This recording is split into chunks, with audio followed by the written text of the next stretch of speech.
All right, we're live. Good evening, Welcome everybody. back. We're back. You guys are probably like, we just saw these girls. This is like 3 days in a row. We trying to Yes, get all these. We trying to get these candidates in. It's important, honey. It's a it- special election. We got to get it's this. absolutely Get important. them And we're trying, there.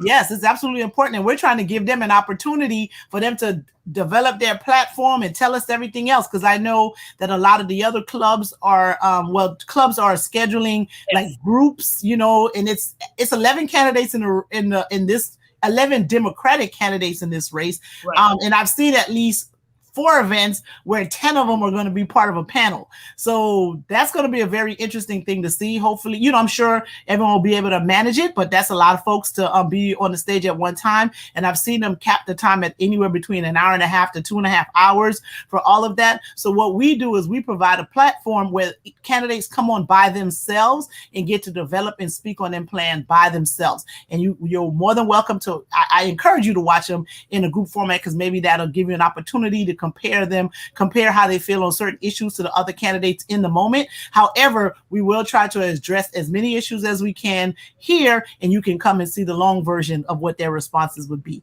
And I started talking without telling y'all my name. I am Sandra Frere, one of the co-hosts of Race and the Racist, and also very active in Democratic. I'm a very active Democrat. That's how I'm gonna call myself. There we go. Right. My name is Narnique Nikki Grant, and I'm co-host of the Race and the Races, and I'm also an active Democrat. And the birthing of our platform was based out of some frustration I had, and I went to Sandra, who gave me a listening ear, and said, "Hey, why don't we just talk about it?" And so Race and the Races was birthed out of that. And so we are staunch advocates of Black people being part of the political process, and how important it is to have a seat at the table and help change laws and legislation that directly affects them. So we're all about that. So don't want to take up all the time. We want Mr. Jackson to kind of fill us in on what's going on with this race. Mr. Jackson is running for the District 20 race that was left open from our late great Alcee Hastings, who passed away tragically. But we are here with 11 people who are trying to run to fill this seat. We spoke to 3 so far. Mr. Jackson is our 4th interview, and so we're excited to see and hear what his vision is for District 20. So, Mr. Jackson, you have the floor. Yes, thank you for having me here, giving me the opportunity to share with you my vision, the issues upon which I stand. But let me start first by extending my condolences to the 12 soldiers in Afghanistan who lost their lives today as a result of the bombing in Kabul, outside the gate, Abbey Gate in Kabul airport. There were 15 others who were injured in that bombing. So I want to extend my condolences to those who lost, the families of those who lost their lives, and to those who were injured. I am a lifelong Democrat. Got my start in politics, activism, when I was in college, a college student at North Carolina Central University in Durham, North Carolina, working as a member of the National Association for the Advancement of Colored People, NAACP. There was a shooting in Greensboro in the late 70s that left 5 people dead. Those who committed the shooting were acquitted. That sparked an interest on the part of my group at Central, North Carolina Central, to see if we couldn't do something about that. So we organized and we protested. And fortunately, on the day we scheduled the protest, Georgia Senator Julian Bond was on campus giving a lecture. He was a regular lecturer at North Carolina Central University. Well, we stormed his classroom to the dismay of him and all of his students, and we urged him to address this issue. As we were speaking to him, the classroom began to fill to the extent that it could not hold all the students who were there. We then moved over to the auditorium where he talked to us about the history of North Carolina Central University and the rise of the civil rights movement, particularly the Student Nonviolent Coordinating Committee, SNCC, NCC. Those initials actually came from North Carolina Central University, which was known as North Carolina College at the time. The students organized at Central, then they went over to Greensboro, where we now know of the sit-ins there and at the Woolworth counters and etc. But Mr. Bond was able to give us a bit of history about Central and about the impact that Martin Luther King, who gave the speech and encouraged the students to organize, had on our student population there at that time.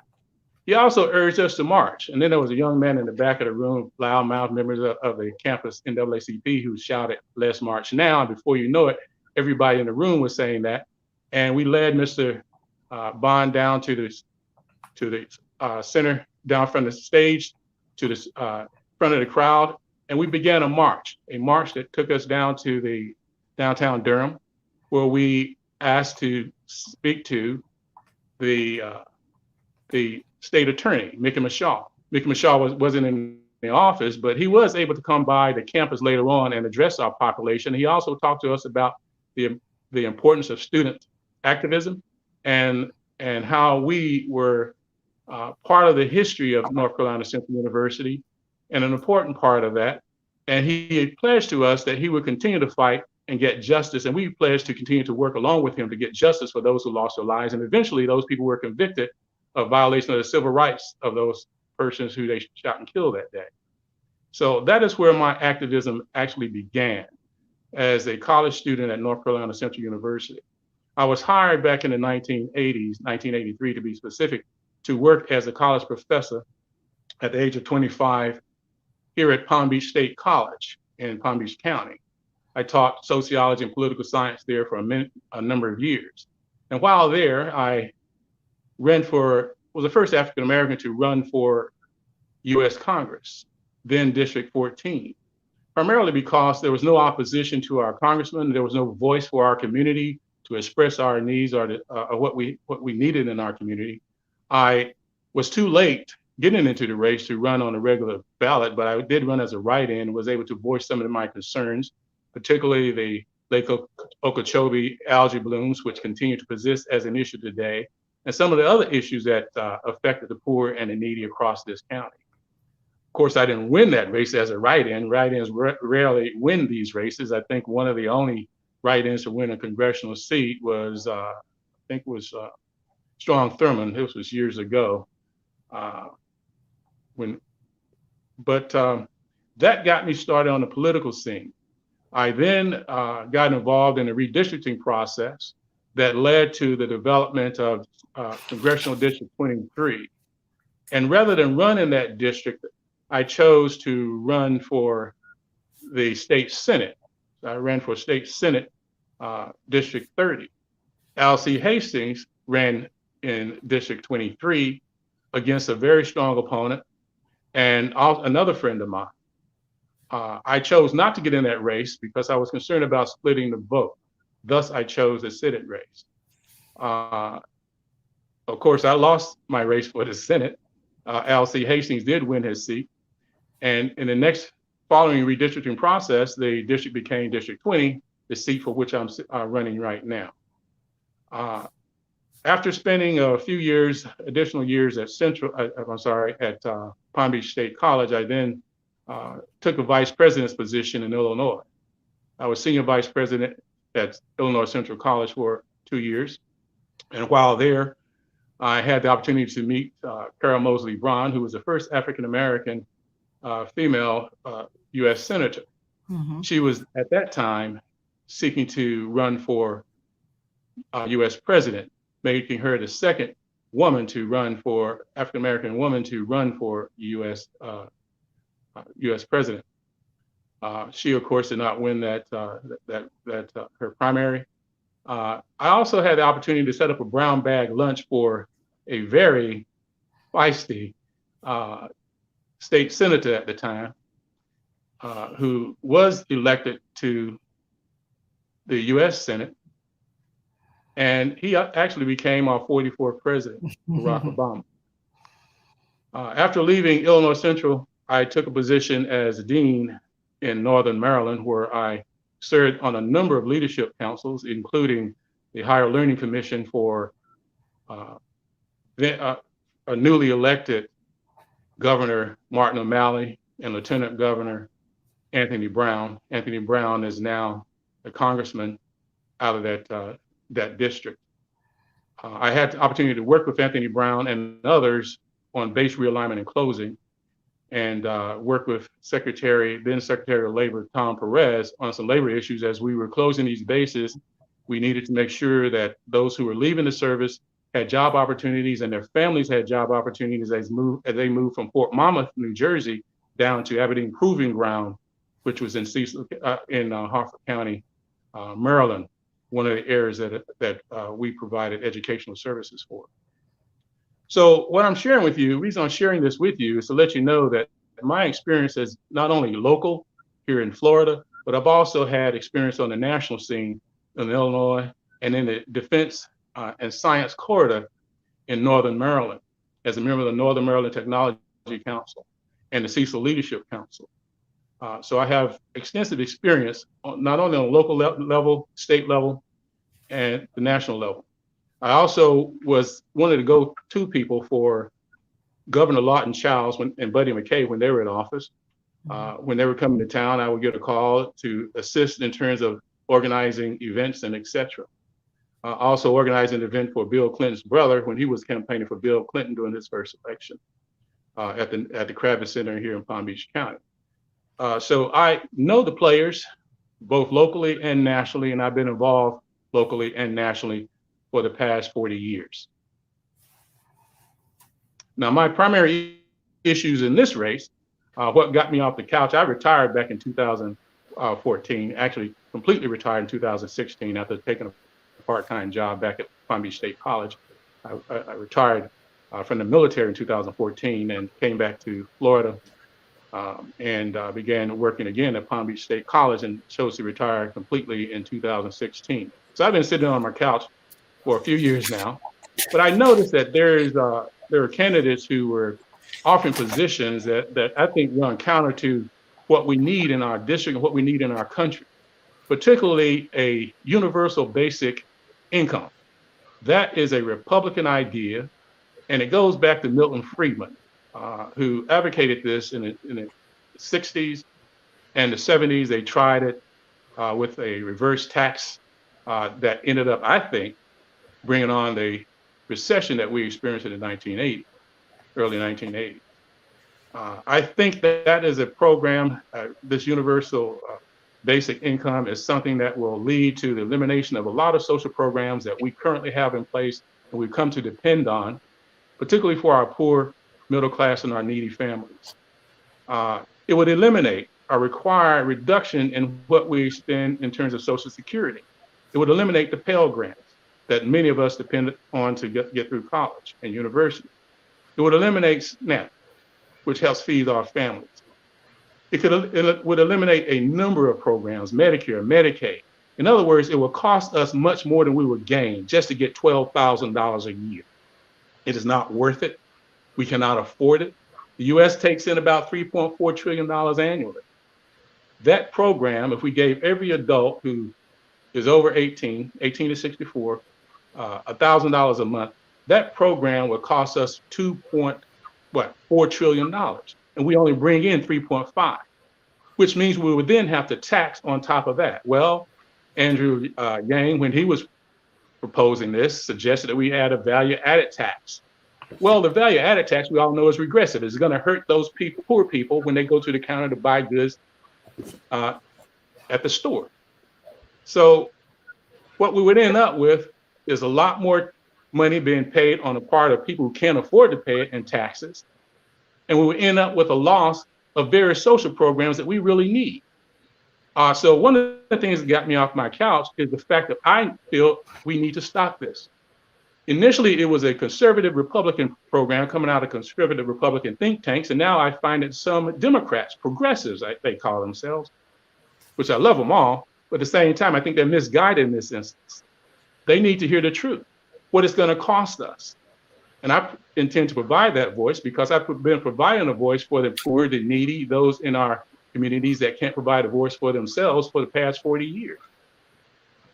And the other issue that got me off the couch is redistricting.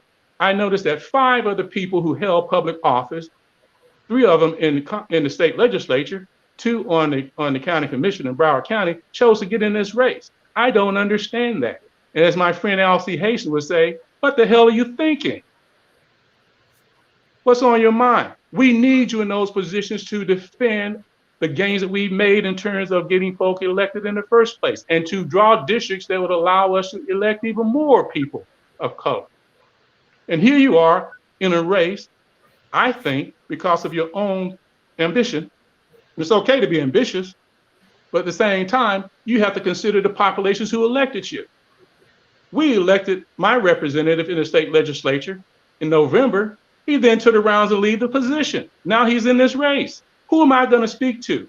Back in the 1990s, to participate in discussions related to redistricting, I was able to contact my representative, share with them what I thought. They were able to share with me the software and the data to allow me to look at the districts and give back information to them. I don't have that contact now because my representative is now in this race. That's the second thing that's got me into this. Okay. Okay. Do you have a third? Because I'm taking notes, and if you have a third, I'm gonna let you tell a third, and then we'll talk. I have a whole list of them, but those are the two primary issues I think we probably need to address today. We're not going to have time to go through all the others. I'm strong environmentalist. I am concerned about some of the things that are happening in this district environmentally. I want to address those. But I'm thinking those two are the primary issues we need to address today, because the redistricting process is fundamental to determining whether or not we're going to be able to elect people who will represent us and provide a voice for us in Congress going forward. I encourage people to join Eric Holder's, the National Redistricting Democratic Committee, support them as best they can. I encourage folk to support the John R. Lewis Voting Rights Act.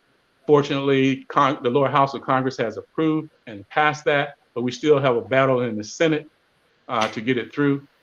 I encourage people to sign on and support the We the People's Act, which would help us get this big money out of the race, because I think it undermines our fundamental principle of one person, one vote, in that you now give corporations just unlimited, unregulated opportunities to throw money into races and control the agenda, control the conversations in those races. All right. So, co-host, go ahead with your first question. I know you were taking notes. I did too. So go. Let's jump into some of the things that Mr. Jax has mentioned. Okay. So one of the first things that you talked about that I made my comment is that you said you were part of the redistricting. You said it in the beginning, and you kind of talked about it too, in that how, because some people are leaving their seats, it's going to have an impact on the redistricting. So can you tell us how it is that you got involved in it, and then maybe some of the people in the community can find a way to get involved in the redistricting process. Sorry. Well, you get involved through your state representative, first of all. Okay. And the opportunity, we had also opportunities through listening sessions. There were open listening sessions where they were soliciting our input. And fortunately, I had contacts with the folk that I had either run against in previous elections, or they knew of my involvement in politics. And so I was able to share with them my thoughts and give input back. It is my hope that Ron DeSantis, those in leadership here in Florida, will create opportunities for us to have listening sessions around the state in various communities so that we can provide that input. You could, at that time, there was software available that you could receive from your state representative, and you could go in and draw districts and share back with them what you thought in terms of the numbers for various areas and etc. We're not going to have that opportunity unless Ron DeSantis insists or decides that, okay, we're going to have listening sessions, or the state legislature decides we're going to have listening sessions. Again, both executive and legislative branches are controlled by Republicans. And I would hope that they would do the right thing. But we can't count on that. So we're going to have to insist they do open up listening sessions and listen to the community and get input from the community, just as they have in the past. So you have to contact your state representative, your senator, your state legislature. And my point is, I don't have one, because my representative is now in this race and cannot provide a voice for me because he had to resign his seat in order to be in this race. Okay. Yeah. All right. So you can ask your question because my next one is going to be about universal basic income. He threw out the name Milton Friedman. And that was my question, co-host. Okay. You threw out some big numbers, Mr. Jackson, and I wanted to find out where'd you get those numbers from, and how can people really do the math and figure this out too? Because you do have a candidate that is running, that is running on that platform. And some of the candidates we spoke to prior to coming on the show stated what says that it is a good program. However, they're concerned about where the money is coming from. So give us a little bit more information on what you mean. Well, if you say do the math, there are 360 million people in this country. And let's say if we gave all 360 million, what, $1,000 a month times 12 months a year, what's that, 4.6 trillion? So yeah, you do the math. Anyone can do that math. But she's saying, let him finish. Sorry. So I was going to say that. Go on. No, I was just going to say to factor in that it's only for people making 75,000 or less, right? Right. That's what I was about to get to. Break that down. That's what I was about to get to. If you do that, then it's going to cost you 2.4 trillion. If you just look at those between 18 and 64, you know, and this is a research that you're going to find out there. All you have to do is, everybody knows how to Google these days. Just Google it and look at the research that is out there coming from these various institutes, these various groups. They break it down for you in detail. So I have one article here that there's one article I'm looking at right now. And you know, it's the simplest article I could come across and I wanted to share with you guys. Okay. And what it is 5 problems with universal basic income. That's just one article, and it's the easiest one I find to understand.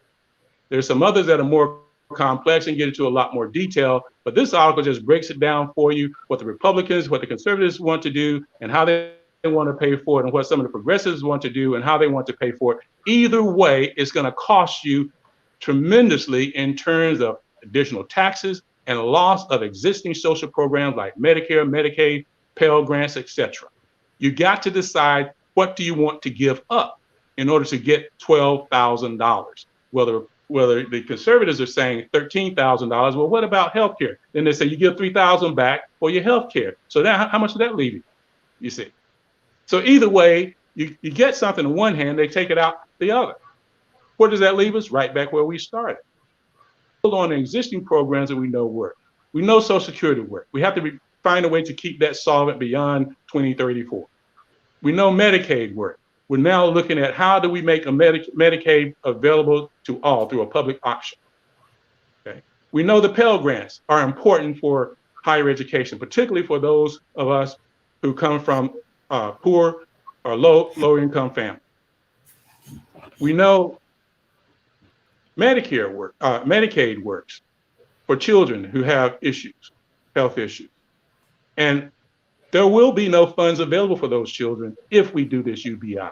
What I'm saying is those people who are seeking to do this UBI thing are misguided. They need to do their research and really understand the impact they're going to have on poor and needy and middle class families if they go forward with this thing.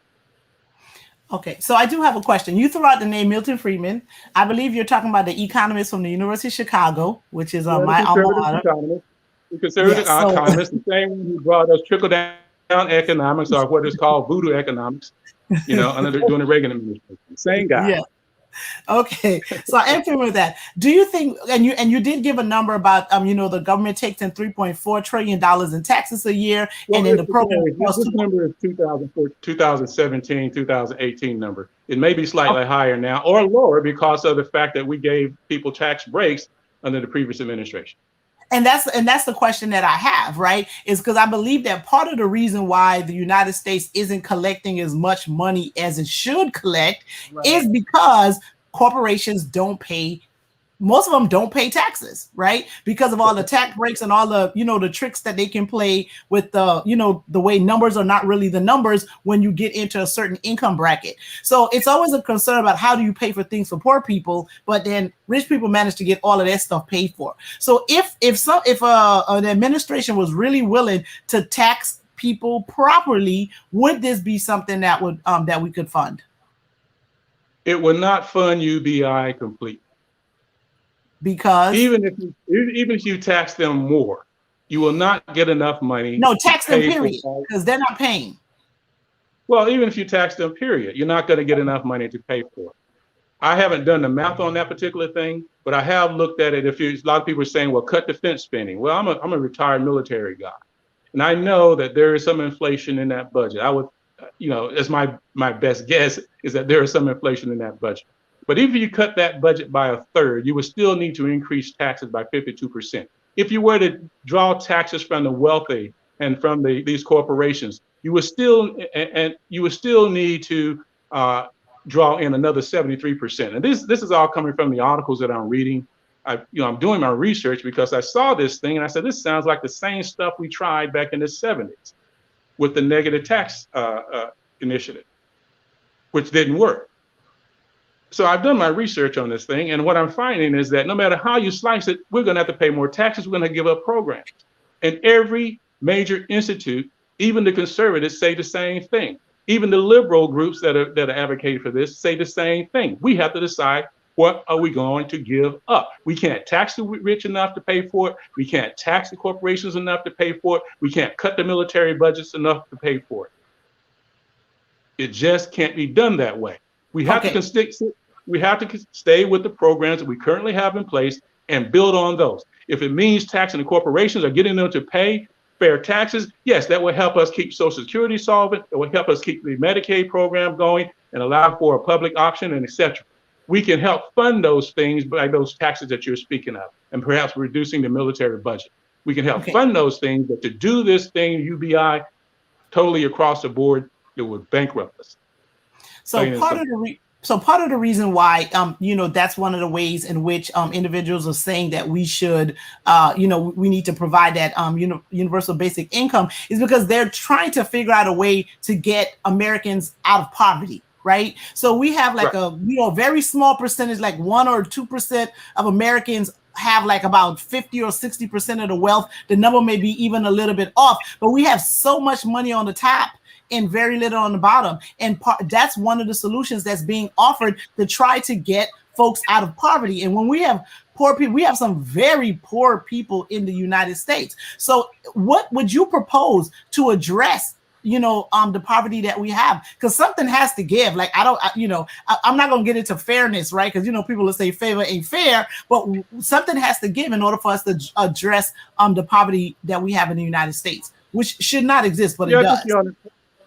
I think you're on the right track when you say we have to get those who are not paying their taxes to pay taxes.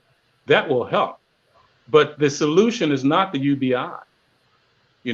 I don't have the answer. Nobody has the answer. If we had the answer, we would not be having this discussion.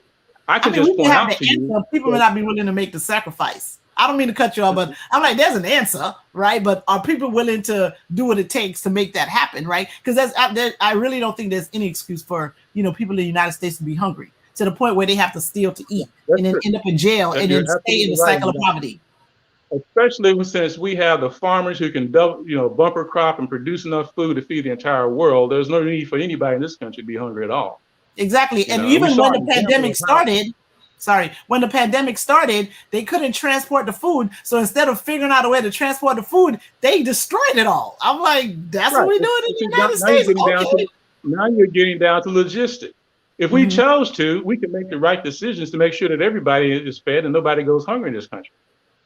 But much of the food that we have goes abroad. We're feeding the world. And we found that we can also feed ourselves during this pandemic. No problem, other than the logistical problems that we saw.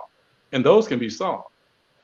Especially if we start looking at high-speed rail and some other means of transportation, and enhancing our transportation system that way. But I don't have the answer to it. but I'm willing to explore that answer as a member of as your representative in Congress. And I'm willing to listen to those solutions that people are presenting. But I just don't believe that UBI is the answer. We can tax the wealthy more. We can look at cuts in the military budget. We can look at perhaps new taxation. But I don't want to see Medicaid go away. I don't want to see Social Security go away. I don't want to see Pell Grants ended. So the thing is, no matter what we do, we're going to have to make some choices. And this whole UBI thing is actually based upon the idea that with technology, jobs are going to go away, and we have to maintain some level of income for people to exist, to live from day to day. Well, as we know, even if you look at the history of social economic developments going back as far as the agricultural age, or going back as far as the hunter-gatherer period, with every technological change, it may have eliminated certain jobs or certain things that we had to do to make ends meet, but it also created other opportunities. So I don't see us not having work opportunities, even if technology takes over some role. We thought this was going to happen when we automated factories. Well, jobs still remain. People now moved into technology. People develop an internet system where allow people to become influencers and do other things to make a lot of money. You see, all that's going to happen is as we advance in technology, some jobs will go away, but we need to be smart enough to look at training people for the new jobs that are created as a result of the new technology. And folks are innovative. They create their own jobs now. There's a lot of innovation going on. So people are very innovative. Touche. So, Mr. Jackson, I do have a question for two of the cities that are in your district that are considered the poorest cities in Florida, which is Pahokee and Belglade. We spoke to one of your opponents yesterday about what her plans were if she does get this seat, on how to get those cities up and running and out of poverty. So what ideas do you have if you become the representative to get those two cities out of poverty and get people working? Well, you can always, I grew up, my first job was a wages job as a 15, 16-year-old kid. There's always grant opportunities that we can provide through the federal government to create work opportunities for the young folk and the others in those communities. But we need to look at new technologies. The farmers out there are very important to our economy, not only locally, but internationally. We have to look at new technology. And one thing that we can do is look at how we're processing the sugarcane out there. We can create biofuel opportunities in factories or companies out there with government funding that will create jobs for people in those communities, in addition to the jobs they currently have working in the cane industry. So biofuel and generating energy that way, burning the byproducts and creating energy that way, building factories out there that would produce cleaner energy, would also create jobs. So I think grant opportunities and looking for new technologies that will build on the farming community that is already out there. We have to support our farmers and our workers, creating housing opportunities that would help people to build wealth, because housing ownership is one of the things that helps people build wealth and come out of poverty. We need to create programs that will allow us to renovate rundown factories and homes that have been abandoned, and allow people to help them get into those homes so that they can start to build equity and be able to purchase some of those things that they will need. I don't have all the answers, but I think those are a couple that we can consider. Yeah, well, so you see, and so I got a little confused because, and those were good answers, but then I kind of got to go back to this UBI thing, because you talked about grants and things to kind of, get people along. When you're talking about people who are on the field, who are doing the, picking and all that other stuff or whatever, how are we going to, because that's one of the questions we asked your opponent yesterday and really couldn't get a good answer. These people need funds now. What are we doing about getting them something right away now? Well, like I said, those grant funds could come now for the federal government. And if we're going to tax them like you're suggesting, taxing the corporations and getting those people who are not paying taxes to pay them, that'll allow us to have those funds in order to provide those grants, to help those people get into homes. They're working those fields. Let's help them buy homes in which they can build equity, which they can, if they need a second mortgage or whatever, they can draw funds to send the kids to school, just like middle class people normally do. So I see that. Mm-hmm. I'm sorry.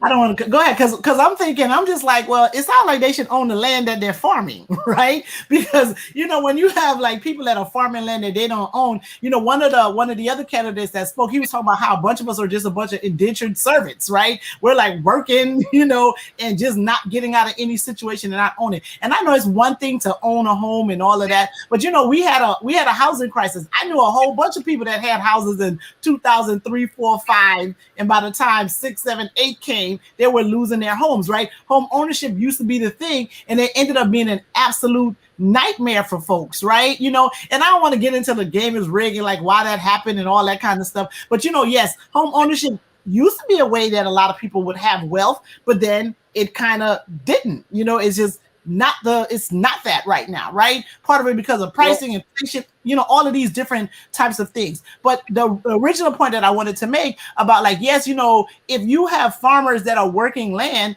I wouldn't want them to, unless that house is on the land that they're working, they need to own their farm. Well, if you can make that happen. But I disagree. That happen if you become our representative. That's something you should work on to make that happen. I would love for that to happen. The people of Belglades and Pahokee really need. They're in dire straits. One of our viewers are basically just said that this has been going on for decades. So it's important. I mean, I'm not sure. If how. Alcee, and I'm ignorant to that, so I don't want to, make it look like I've been doing my research, but I don't know, Alcee's had this seat for like eons, and I don't know what changes has been made under his leadership. So we're looking for new leadership to make Belglades and Pahokee a priority. Well, not much has changed since I ran in that district. As when I ran for Congress the first time, that district was included. And that was one of my issues, the poverty that is out there. And I was just there this past weekend, and not a lot has changed. I do see more people who do own homes now. And home ownership has not gone away as a way to build yourself out of poverty, to help you advance. It will remain that way. And I think it's the root foundation of middle class, the middle class in this country. And I think it can help those folk in Belglade. They don't necessarily have to own the farm. If we can make that happen, if we can acquire the land to make that happen, then yes, let's make it happen. Let's make them the farmers out there, include them into that process. We'd have to look at that very closely. What I'm looking at here is the fact that there is property that is not farm property that can be renovated, that can become homes. The homes that are out there can be modernized, updated with the proper funding. And I believe that we can get that funding through grants and through other means of taxation of those who are not paying their fair share of taxes now. Okay. Right. Thank you. So any more questions on that issue? No more questions on that issue, but you want to go to the questions in the chat? There was quite a few. Okay, you can go ahead. Go ask the next question in the chat. So one of our viewers wanted to know, what does the candidate feel about term limits? We have them in the state. I think we should have term limits. That's a question that I've pondered for quite some time. In a way, I think the lower house with 2 years, that might not be enough, because the first year you're in office, you're getting acclimated. The second year, you're pretty much spending your time trying to get reelected. And that's a continuous pattern. We need to look at that and see if maybe 3 years might be a better term. But even with that, if you increase it to 3 years or maybe 4 years to make it consistent with what we see on the executive level, then you would still have the term limit, I think, of 8 or 12 at the very most. I don't think anybody should become a career politician and earn their income by sitting there and just drawing in year after year funds from those who are willing to invest in their campaigns and hold those seats just for, I think, the sake of holding a seat. I think they become too comfortable. So I think term limits are an absolute must, not only for the lower house, but for the upper house, for the House of Representatives and the Senate. All right. I mean, if it works for the president of the United States, why shouldn't it work for the lower house and the upper house of our Congress? I agree with that. Thank you. So Ms. Roll has a question, and I think it's a good question. She said that this is a very crowded race, especially on the Democratic side. I heard him say he was concerned in a former race about splitting the vote. What is his position on being in this crowded race?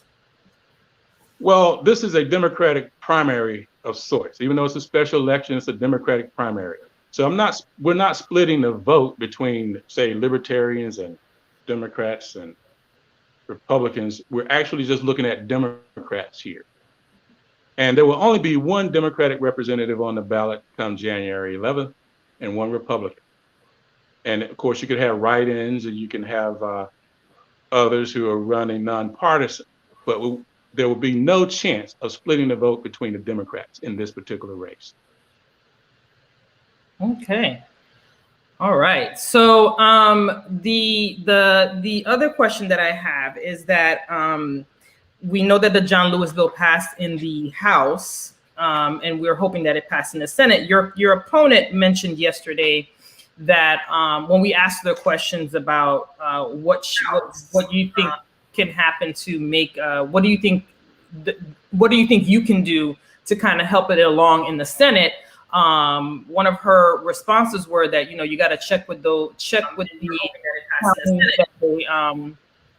again, some feedback. You want to check to see what the constituents or what their people need. I guess the Senate people, whatever state they represent, and see what they need. And basically, from what I understood, it sounded like let's put something in the bill that will help your people, so you can go ahead and say yes to this bill. That's what it sounded like to me. And I could be wrong, but I can stand corrected later. But that's how I understood it. So what are your thoughts? What are your thoughts in terms of the Senate and how, if you were to win this election, what would you do to help the Senate along to get this bill passed? Well, politics is the art of compromise. And so there may be some compromise that would have to happen in order to get the more liberal Republicans, such as Collins out of Massachusetts and some of the others, to support it. But short of that, we have to get Val Deming elected to the U.S. Senate.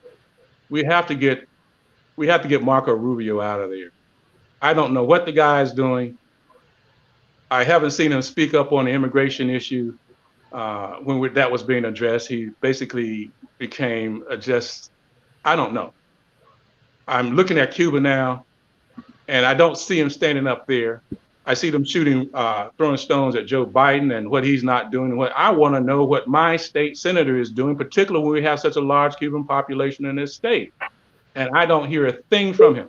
I try to communicate with his office. I get things back from his staff, and they're not things that are tied to the issues that we really need to know about. Where is Marco Rubio? We need to get Val Demings in that office. We need to elect more Democrats to the Senate, or more people who are leaning towards our positions. Short of that, there's not much you can do from my standpoint as a representative, other than to work with our senators who are currently in office, because that's going to be their decision. Now, if there are things that we can do to support them, we have to support them. All right, so let's talk criminal justice reform. So the George Floyd criminal justice reform, there's another name to it, but the criminal justice reform, we're in the state of Florida. There's violence that happen all the time. They passed a protest bill. I always want to say it was like last year, but it was just a few months ago that a protest bill was passed, which, I believe was in direct response to the protests that happened as a result of people protesting the injustice that happened with George Floyd last summer. And then we saw people violate that very protest bill in Miami within a month of it passing with no consequence, right? And then there's also a conversation about what we're going to do about police reform. What are your thoughts on, the protest bill, police reform? How's it that, we're going to be able to establish a better relationship with law enforcement and communities of color? Well, we have a misguided governor who needs to be put out of office. That's first and foremost. Okay. To pass a bill like that, which violates our right to peacefully assemble and protest, that's a problem. Okay. I think somebody needs to bring court action against that. Now, in terms of reform, we need to private prisons, money-driven, never had any place in our system.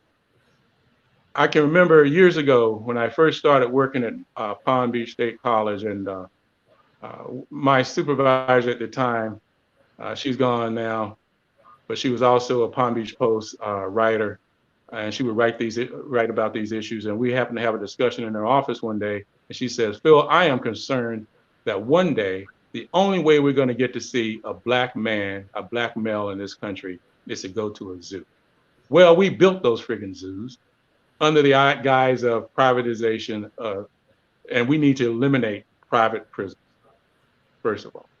We do need to have police reform, community policing, but it has to be done in a way that we respect the law enforcement officers that we do call when we really need help. But we don't need them to come in and escalate the problem and make it worse. So necessary would be to train them, properly train them. And I see that happening across the country. I see that happening here in Palm Beach County in various communities. Some would like to be more effective than others. I was just watching a program where they're discussing police training right now. It sounds like they're doing a fine job with that. But at the same time, we still continue to see some of them go out and do the same old kinds of things. We have to find a way to have police officers respect those that they serve and place emphasis on the fact that they serve. They are civil servants. Some of them have gotten a false idea that somehow we are supposed to be subjugated to them. That's not true. So the proper training, I think, is fundamental.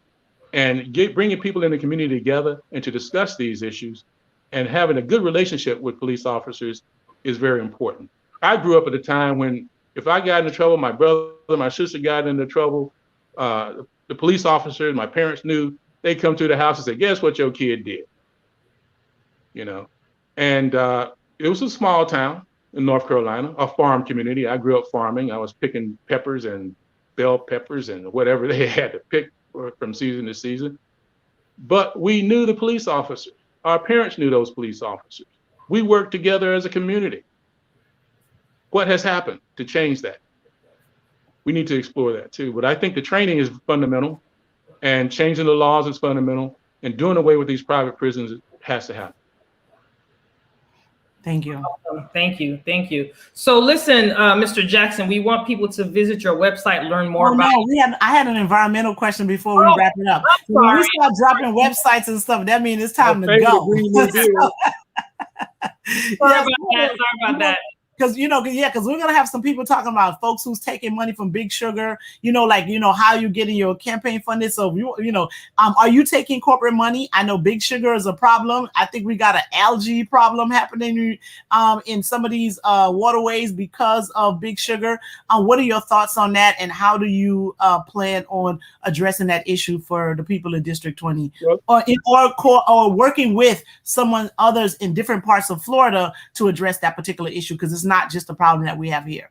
That's right. Well, as I stated early on, one of the issues I had on the forefront of my campaign when I ran for office, congressional office back in 1986, was the algae blooms that we still see happening periodically.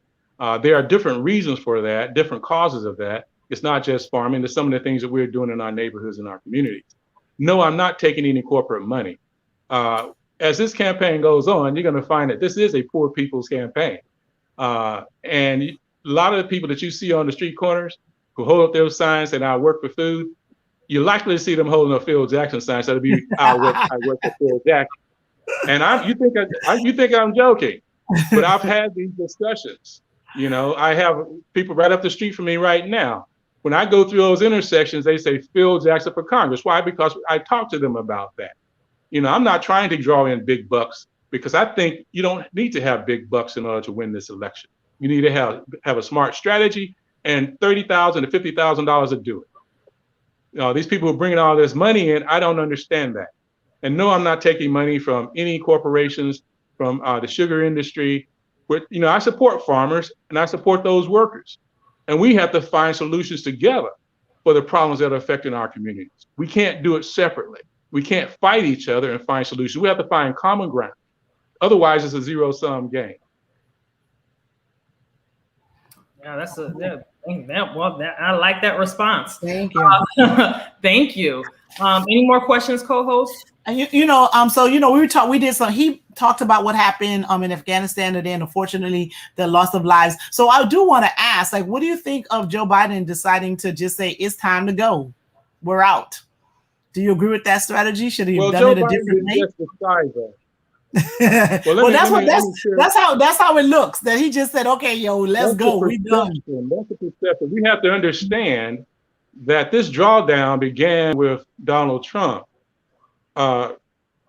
George Bush, the last George Bush, George W., brought us into that conflict, and I think justifiably so, because we needed to pursue those who attacked us on 9/11. We needed to clean that up. And in order to do that, we needed to go into Afghanistan. We shouldn't have been in Iraq from the first place. Not Iraq. Yeah, you said we bad decision.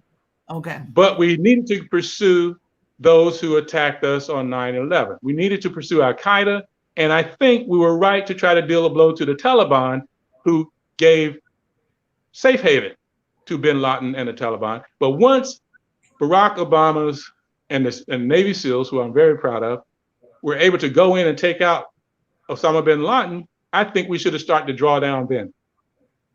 However, we didn't. We stayed there. Donald Trump, back in February, last year, decided, okay, I'm going to enter into a deal with the Taliban. I'm going to pull our troops out. I think that is where the problem began. We pulled too many troops out. We did not leave enough troops there to allow for a proper drawdown. So Joe Biden's hands were tied when he came into office. Right. We had a limited number of troops there, and we had to decide at that point, what do we do? Do we surge troops back in, or do we try to manage with what we have? And since we were trying to get out of that war, and we should be out of that war, because we shouldn't have been there in nation building in the first place. That's right. Once we take care of bin Laden and defeated Al Qaeda, we should have been out of it. Yeah, now we have the problem of ISIS trying to come back in, but ISIS and the Taliban just don't get along. So the Taliban, I believe, is going to find themselves in a very difficult position. It is a lot easier to criticize and attack those in power than it is to exercise power and run a proper government itself. And the Taliban is about to learn that. Yeah, absolutely. Absolutely. And then, there was a couple other things too, like what, allowing the Turkey to mess with the Kurds. And it was just a lot of things that happened in that region that kind of fueled this. Yeah. Well, we can go on forever with this. Yeah, that was a lot. Okay. We got 1 minute. So, okay, yes. Okay, in 1 minute, and then the last. We should have shown better support for the Kurds, and I kind of feel like we left them, I won't say we abandoned on their own, because we still work with them, but at the same time, we could have done a better job. We did, we could. I hope that we don't leave any of those Afghans who support us behind. We have to get the Americans out first and foremost. And there's about 1,500 still there in certain places. And I think we can get them out, but we shouldn't leave any of those folks behind who supported us.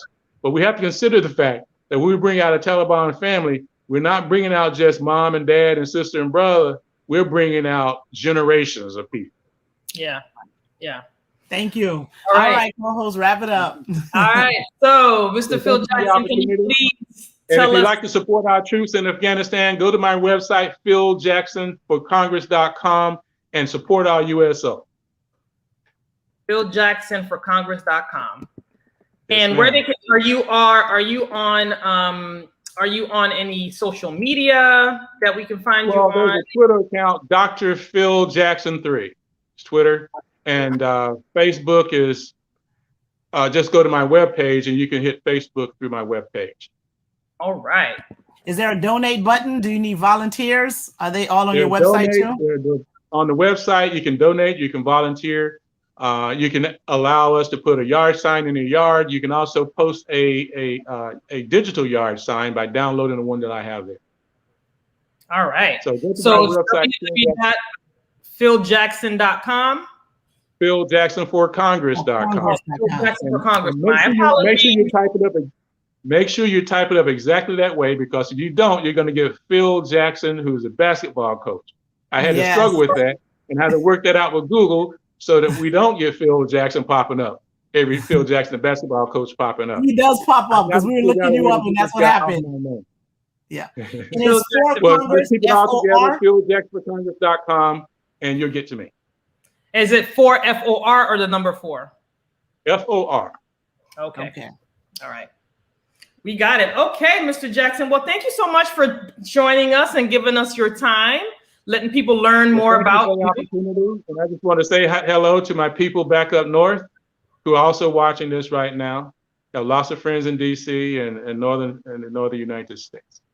All right. Thank you so much. Thank you so much for coming. We're going to do our wrap up. And so we're going to take you off stage. We appreciate you and have a great afternoon. And we look forward to seeing you on those next forums coming up. And yeah, we'll be watching. Right. I think it's September 1st, the 14th, the 20th. Yeah, there's a whole bunch. You have a busy September ahead of you. Yes. Oh, yeah. All right. Yes. I'll be in tow. Blessings. All right, then. Take care. Thank you, sir. Bye-bye. All right. All right, y'all. Yeah. So you want to wrap up? A lot of names. He dropped a lot of names. Yeah. So I was keeping up too. I was like, okay, I know who you're talking about. He seemed like he knows some peoples. Okay. He's been a lot of people. I mean, he was talking about, when he talked about Mr. Perez, he was talking about the chair of the DNC. So I mean, he dropped a whole bunch of names. So yeah. So he's well-rounded. He's well-rounded. So and he did a low-key call out on some folks too. Sure did. What did you think about what he said? Because for me, I don't have a representative. We've had this conversation. I feel some type of way with people resigning to run, knowing that the law had changed, that you had to resign to run, and leaving these seats unattended. I'm a little. I want to say I'm not a dream killer. If that's what you want to do, then that's it's not. I don't think it's even about the conversation of being a dream killer. We don't have the numbers. We don't have the numbers. So we need every seat that we have. Like, we got to hold on to those. And I also think that they're very I think most folks who probably made that decision is comfortable to believe that another Democrat will win that seat, especially the ones in Broward County. Because we're such a Democratic county that I believe that even though they left, that they're comfortable that another Democrat will take their place and take their seat. So the question becomes, another Democrat of what color? Because that makes a difference too. I mean, but this is a minority majority county, so it may be another Democrat of color. All I'm saying is I understand where Mr. Jackson was coming from. I really do. I feel some type of way about it. And, one of, I think C. Shaw Rowe mentioned something in a comment, which was really, she was spot on when she was saying that, she said, let it be the I'm gonna put it up here so everybody can see, because what she said was spot on. And I honestly think the same thing. I feel like, there's so many of them running for this seat. And then the law changed right after with the resign to run thing or whatever. Ironically, that happened with them, with that group. And now we're kind of like, we're losing 2 commission seats. We're losing a representative seat in his district. And one in Broward. One in Broward. Facing the seat also. Yeah, I mean, that's a lot. It's a lot of seats to be losing, and I don't think we're, even though you may feel comfortable that someone else will come and take the seat, or a comfortable same person in the same party. My issue is there's not a lot of us Black people And we need to hold on to the ones that we have. I'm not being a dream killer. I'm just saying, especially for those who just got their seat, I really think that was something that they should have thought through. That's just me.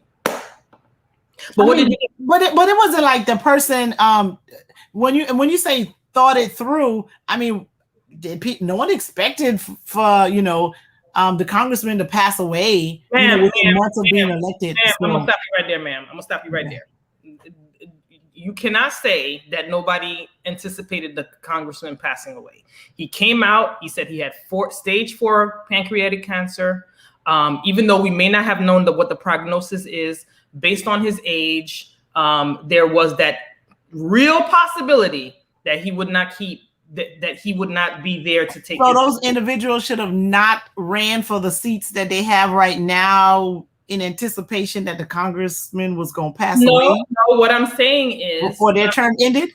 No, what I'm saying is that everyone in this group, if any of these people tell you that they didn't know that he was sick and he was dying. No one said they didn't know he was sick. They didn't know he would die within the 2 years, because I think if he thought he was going to die within the 2 years, he may not have ran for the seat. Ma'am, what we're not going to do is make it look like people don't know what's going on. That's not what we're not going to do. Are we going to say the same thing about John Lewis? I didn't know John Lewis was that sick, so I can't say I don't know. He might have known, but I didn't know that he was that sick that he was going to pass away during his term. I didn't know that. Okay.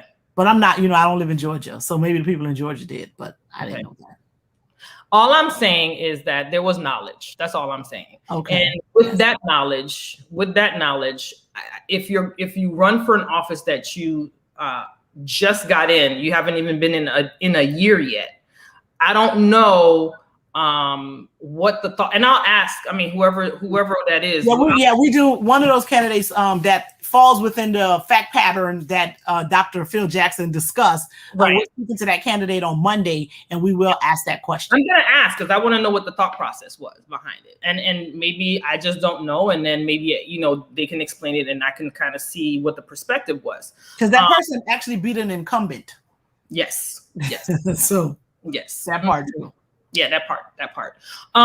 So you have any more wrap-ups or anything else for this? So no, the only other thing too, there was a comment made in the chat, like when we were talking about the universal basic income and how he's like, there's no way it's going to get paid for. If it gets paid for, they're going to take away a whole bunch of other stuff. And then, we were, I was like, well, what can we do? And the fact that he didn't have like a real alternative, there was a question about, well, how are you going to say one thing is bad if you don't have something else to put into place to address the issue of poverty, because it's a real thing. We can't just continue. I don't think we should. I really do think we can't, and we should not continue to have so many people living in poverty in the United States to the point where they don't have food and they have to steal to eat. And then when they steal to eat, they end up in jail, and it further, cause for their family to stay in an impoverished stage because they're into cash bail and you got to pay money for attorneys and this and all of the in court costs or whatever it is. So something needs to be done. So before you say, before you say universal basic income is not the solution, then what do you have? What do you have? And then I think what could probably happen is like, maybe you don't need to have universal basic income forever, right? Like maybe, let's do like a pilot program and do it for like 3 to 5 years or something like that. And maybe that's what folks would need to kind of just get them over the hump. I don't know. Or maybe if you don't want to do universal basic income, make the federal minimum wage $15, right? Because if you have people who are making $8 an hour, if you raise their pay to about $15 an hour, that's a lifestyle change for them. Like someone that's salaried, and if your income is higher already, to add another $1 or $2 to your whatever, it doesn't make a difference. But people who are making minimum wage, bringing it to $15 would be an absolute lifestyle change for them, right? So something needs to be done. Either we're going to bring the minimum wage up to $15 and kind of help these people get out of poverty, or maybe truly fund, Medicaid, Medicare, SNAP, and all of these different social programs, but to the point where you're actually helping people get themselves out of poverty, as opposed to putting people in situations where this becomes their lifestyle and this is how they've decided to live their life, and they're going to make it work with these numbers, with those particular numbers. So something needs to be done. Yeah, I really wanted to hear him say that he would have something else in place. His answer was, if he becomes a representative, he'll look to see to work out with someone, with groups in Washington or whatever. But I don't think we have the time to wait. Those in Pahokee and Belglade need relief now, and every other port city that has poverty in it needs help now. There's really no reason in this country for people to be living in poverty. There's like no reason for it. Not at least in the United States, not to the point where you can't eat. Like, I'm not saying you need to be not to the point, but you should not be hungry here. Period. Absolutely not. Absolutely not. And then when he mentioned grants and other stuff, so I was almost kind of like conflicted, because I feel like you mentioned grants and other items, but then UBI is not really that you think that's just not feasible or whatever. But again, the numbers are the numbers, and I'm not really versed in that. I don't think those are really the numbers. So he did say those were numbers from 2017. There's way too many tax break that's in the system, and I'm telling you, I think if they do, the money will be way more. You know what I mean? And it would do a lot more. And I don't know. And at this point, do you want? If you don't agree that universal basic income should be a forever thing, right, because of the disparity in income that presently exists, and the fact that most folks aren't going to be able to get out of poverty unless something happens, you got to put a program in place, even if it's for a temporary basis, in order to get people to the other side of it. And if raising the living wage is going to cost more than the UBI, then we need to figure out. They need to do something. Pick something. Red or blue pill, people. Which one? Pick your pill, people need relief now, and we're looking for people to get relief now, not 2 years from now, not 3 years from now. People need to be able to live and not go hungry. And you got to get through it. Get folks through this. You have to get to the other side. Because, we do that homeless program. We were doing it like once a month. And, we didn't do it now because of back to school. And we'll be back. I think we're going to either do it September 11th or September 18th. We're going to do another distribution. And when you go into that, we go into that community, we give people toiletries, we give them clothes. And one of the things that you just really notice is that those folks are not going to be able to get out of that situation unless somebody helps them. What that helps look like may be different for each individual, but that right there, they're going to need somebody to help them get out of that situation. That's just not going to be like, you're not willing your way out of that. You're going to have to get some support to get out of that particular situation. And the way the poverty numbers are here, people have to get some sort of support to get through this and get to the other side. Even if it's not money, it's going to have to be education. Something you got to give them something. You got to do something. All right, so let's wrap up with Mr. Jackson. We did not get a wrap up. That was Phil Jackson. That was Phil Jackson's wrap up. We didn't get a wrap up for Miss McCormick from yesterday. Yeah, because we had a hard 6 o'clock. We gotta go. We had to go, and I jumped off without telling my co-host that I was jumping off because I had another panel to be on, and so she was like a little bit confused. I felt bad because I should have sent her a message, but child, that whole interview had me discombobulated. Oh, okay. Yes, it did. I don't do well with people who go around the question and don't answer the question. I don't do well with that. So you thought her responses were non-responsive?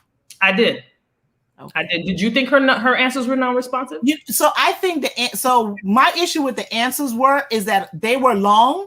And they talked about 4 or 5 different things that wasn't part of the question. And it was kind of hard to kind of go back and ask and follow up. And even when I did follow up, I got some more issues that was like 4 or 5 answers long, right? Which, I mean, it's a lot to talk about. And I understand that you want to communicate all of the information and get, the points that want to be made. You want to make sure they're made in the amount of time that you were given. So some of it might have been that. So I'm going to give her some grace and said the reason why she answered the questions in the way she answered was because there was a message that she was trying to get across, and that's what she was doing. But I did have an issue with the way the answers were. They were you specifically just said that the way she answered the questions were long and 5 different issues that wasn't the question. So she didn't answer the question. I mean, she kind of answered it, but then said a lot more that required follow-up that we just couldn't do it, because when I asked the question, I got some more issues that would require follow-up. So it was tough for me. Yes, it was tough for me. I mean, I learned some things, but I wanted to be able to follow up more. Yeah, no, not for me. There was a lot of information that was thrown out, some of which there was some backpedaling in it. And that's okay. Like, I mean, I know when you're on campaign mode, you got thrown out, you regurgitating information, and some of it may be right, some of it may be mushed in with something else, and I get it. Okay, because I ran a campaign, and I know that, sometimes you say one thing and it's something else and whatever, and you don't mean to do it, and it just comes out that way. But ma'am, and I might have had a hard time with the fact that she was a lobbyist. I ain't gonna lie. I'm all about transparency up in here, and I need you to be transparent. No, I'm being transparent. And I explained the answer. The answers were like, I did ask a question, I got an answer, kind of, and then I got some other stuff. And then there was one question I was supposed to get an answer to that it was like, but weren't we talking about something else? I was like, well, we could have been, but I just asked a question about this. Answer that for me, and I don't think I got an answer. Why do you have an issue with the lobbying part? Why do you have? No, I do have an issue because poor people, regular people, we the people don't have a lobbyist. We're not sending people to lobby for us to the government, right? So to me, if a person's a lobbyist, they're working for a corporation, they're working for a big business, they're working for someone that's protecting their interests, not we the people interests, and that's why I have an issue with the lobbyists. So I felt as though. I really felt as though that, yes, she may want to do a lot of public service, but I still think in some of the responses, it was still because when she talked about, for example, let me just step back. So when we were talking about, like bringing the fruit from the west part of Florida to, she was like the small businesses. So I think a lot of what she does is about businesses, right? She even if it's a small business, and she said, yes, small businesses employ folks, but how many people? 10, 20? Because when you get into like 40, 50 employees, now you're considered mid-size and that type of thing. So small businesses, they, hire folks in the community, but like how many people? And then how many, at some point, if you got a small business, then you just have like a whole bunch of little bit mom and pop stuff that's just kind of operating that space. So to me, I think because she has that lobbyist background, she did do corporate. That's corporate. I don't, try to call it something else, but it's corporate. Her mind is still more business minded. Not to say that I'm not saying that a person who has a business mind cannot provide service, but I think it's going to take a little bit more for her to really make a shift in order for her to be able to really think about regular folks and what regular folks have to deal with on a day-to-day basis. And we calling it, so I'm gonna call it. So even when the example was given about the company that was from Wyoming that came and they wanted to provide like certain. No, they provided nurses. The Wyoming nurses. Yep. And they were like, oh no, we're not gonna have no Wyoming. We need somebody from Broward County to do this. Okay, yes, you are going to hire some Broward County nurses or whatever to, right? But it's still the business. The person who's providing the nurses is going to be the one that's making the most money, right? So that is still about, because all you could have did was tell Miss Mama from Wyoming, you know what? Okay, you from Wyoming, but you have to hire local nurses. You could have just made her hire local nurses, and then that would have employed the community. But and I'm not saying they were wrong to do that, but to also take the contract. And, to me, the person who got the contract got the most money out of that. And I don't know, may have done the least amount of work. That's all I'm saying. So again, I think it's just a lot of the plans just seem really business. And to me, some of the things that came off as though it was service, I'm like, yeah, but there was probably a grant for that too, right? So somebody still made money in that effort to provide service. And I ain't mad at nobody making money. I still think that because of the work history, that wasn't really service, right? It was more corporate, looking out, you know. And when she said, and then the other thing is like when it was like, I was helping people get access to healthcare. Okay, all right. So you might have been helping people get access to healthcare, but that was so that healthcare organization or company or whoever you were lobbying for them to be able to bill for those services that you was helping those people get. So don't make it seem that it was only about the people getting more service. It was about the companies making their money too, right? And the other, and the reason why I say that is because one of the biggest problems that we have in South Florida, and I'm not saying that's Broward and Palm Beach, but I know for sure in Dade County is Medicaid and Medicare fraud, right? So they have people petitioning to get services for the people, but then the insurers, the doctors, or whoever, they're billing for stuff that people probably aren't getting, using, or anything. So that's why I that was my thing with that interview. And I agree with you because I'm not mad about nobody getting their money either, but I feel like you can't give that perception of service and community when you're making money on the back end. A whole front, back, side. I'm just saying, if you're going to say that you've done this, that, the other for the community and how you've invested in the community, and you're getting a kickback somewhere, that's not. Don't say kickback because that sounds, maybe it's a tax break. Maybe because I donate and I get tax breaks from some of my donations. But if you're getting something from the government in order to do that, it's not coming. It's not coming from you. You ain't no sacrifice on your part. You're part of bringing that grant in or whatever the case is, but it's not really directly. But you're putting people to work, though. And that's great. But I'm just saying, like the perception of you doing it all and there's nothing going on in the back, or the front, or the side, or whatever. I think is disingenuous. That's so she don't need to tell that part. And then I'm a lawyer and she's a lawyer, and we only have to. You answer the question that was asked. So I'm not gonna go so far to say that what she said wasn't true. It could have very been true. I'm not saying it's not true. I'm not saying what she said wasn't true. I just think it was more to the story. That's all. I'm just saying it was more to the story. But I'm an attorney, and I don't tell my client to tell everything. And if we don't ask the right kind of question to solicit the rest of it, then that's all right. I think we were asking the right kind of questions to get the information we wanted to for the people, because I'm telling you, I've been in spaces with this special election, and you have been too. You've been in spaces and different groups and different Zooms where they're talking about this election and they're naming things about specific candidates and things that they're doing. And the purpose was to get them to clear that up so people can really see who we have running for this office. This is the purpose of why we're doing what we're doing. And okay. So I'm being told that based on that, I guess based on what I said, then hardly anyone is doing public service. What she said, I left it back. We're talking about different candidates. So hardly everyone is doing public service. Maybe not, because I don't think you should do public service for free, right? Like I'm not, because I went in with we talked about, he want to donate his salary. I'm like, ¿por qué? Why? You know what I'm saying? Your money, man. You can still do the people's work and get your money. It's a different, you can still do the people's work and get paid to do the people's work, right? Mm-hmm. But I'm not mad at people saying that they're gonna give 50% of their paycheck. I think his wife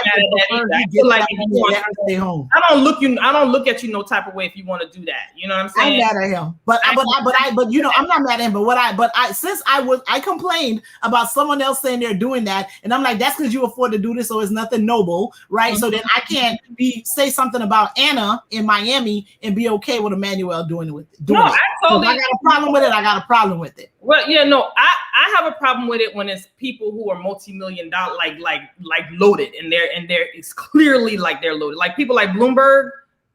I have a problem. Like, he hired a whole bunch of folks, but he did good work. He got a lot of people elected. No. I'm talking about if he says I'm just gonna forego this $400,000 that they give me as president. That doesn't impress me. That doesn't. Yeah, but he truly didn't need it though. So I know he truly didn't need it. I'm just saying. But you just said that when people do that or whatever and stuff like that, it doesn't, it doesn't. No, oh yeah. So the reason why I said I am somewhat impressed with Bloomer was because he really did put a lot of money in getting Democrats elected. He did. Okay. Oh yeah. He spent it. So it's not only his only thing of service wasn't that, oh, I ain't taking y'all little 400. I don't even need y'all plane. That wasn't his only thing. He put a lot of money in helping people get elected. So he put his money out there for a long time. He did a lot, and he provided. When he like that. He paid his volunteers too, right? I believe he paid his volunteers. I don't know. I think he was just scaring other people out of that race because that man couldn't possibly think he had a chance of winning. So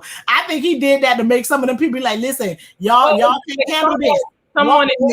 Someone in the chat put in the group chat yesterday when we were doing the thing that he also paid for their healthcare. Mm-hmm. Yeah, he did healthcare. He showed it.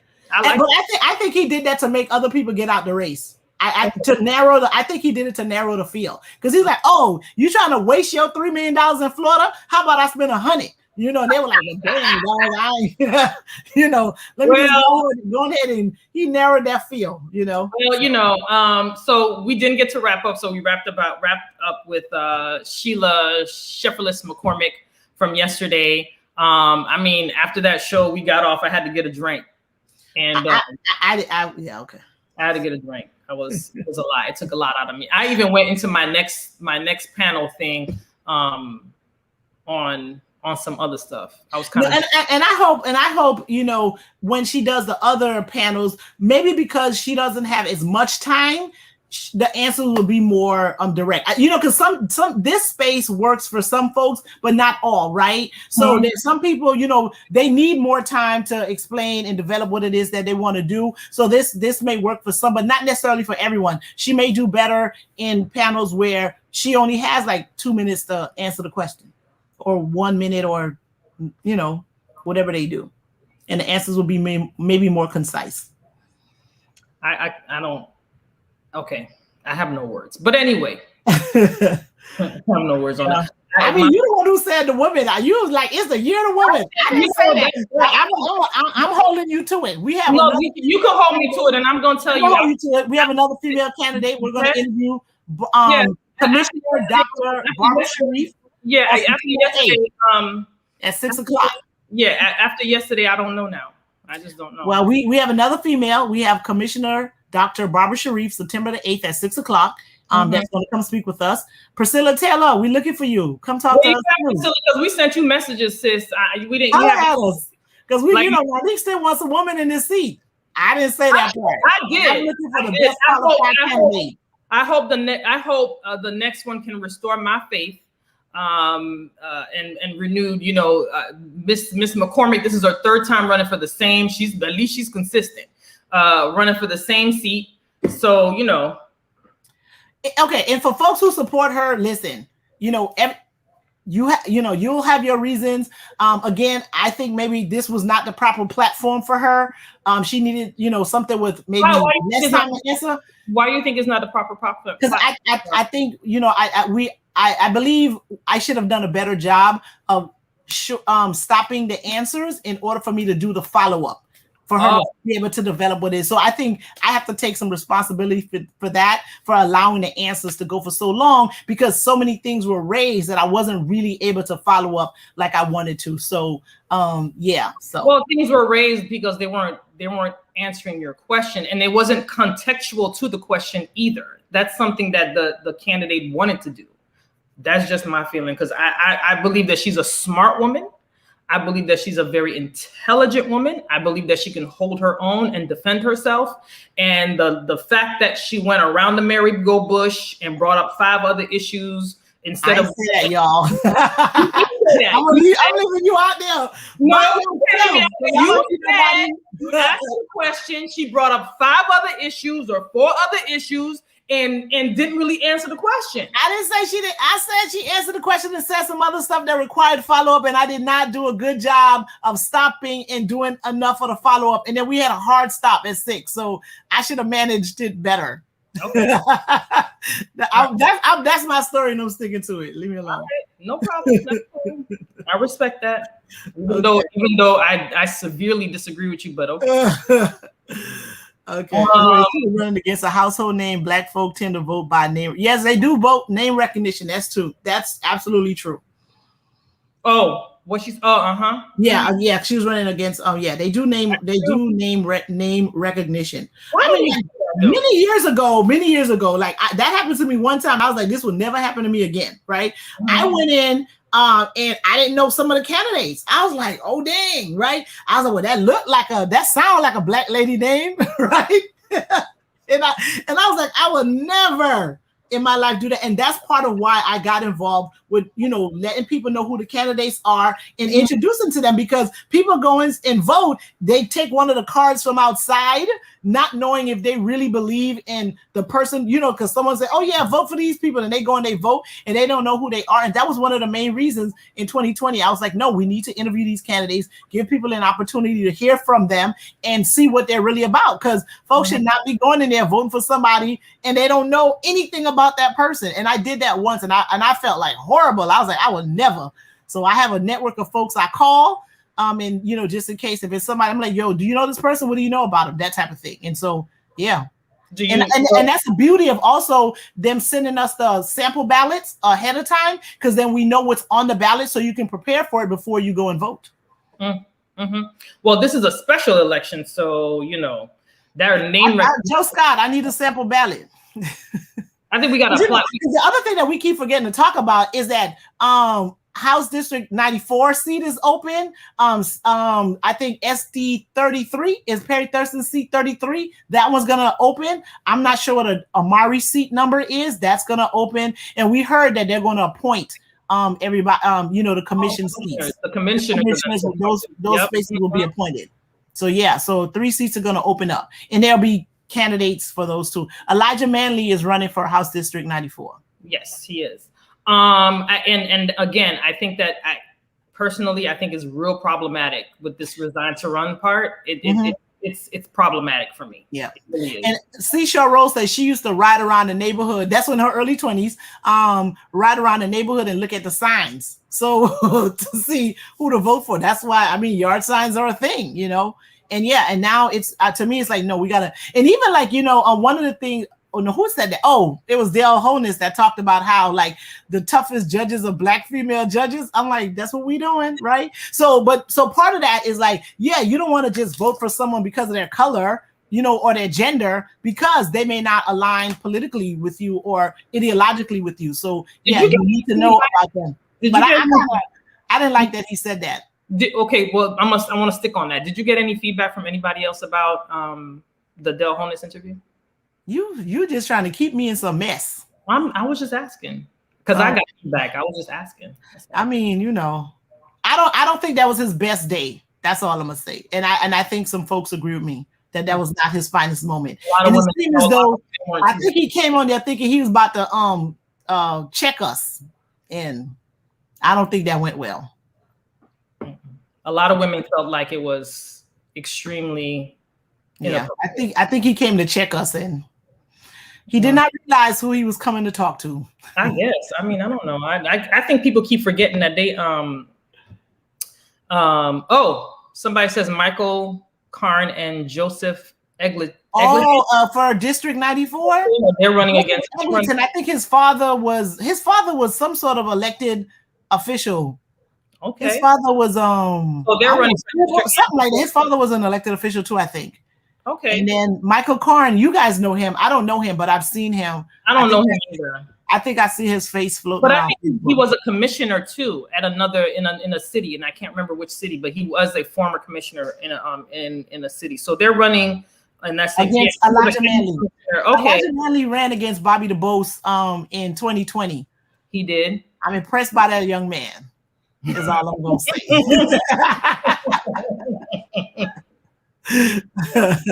Chat. I'm just, so next week we'll have on Bobby DuBose, right? Yeah. No, Omari Hardy on Monday.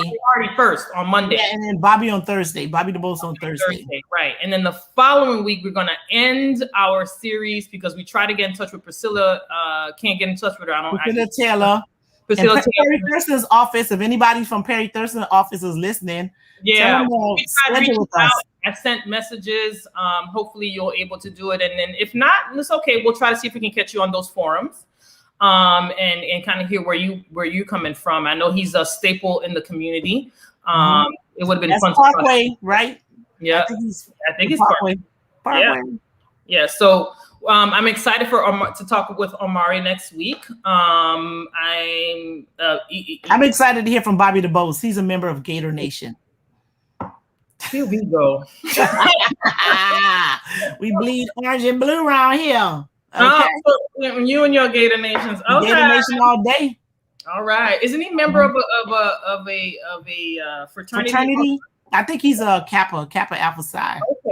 Okay. So he'll get an opportunity to come in. So hopefully moving forward, the interviews will get a little bit better. They've been good. I mean, they've been different. And I think the tone of the energy of the candidate kind of sets the tone of how the interview goes. That's true. You come on a defensive, you make it very awkward. You come on. God. I didn't say that part.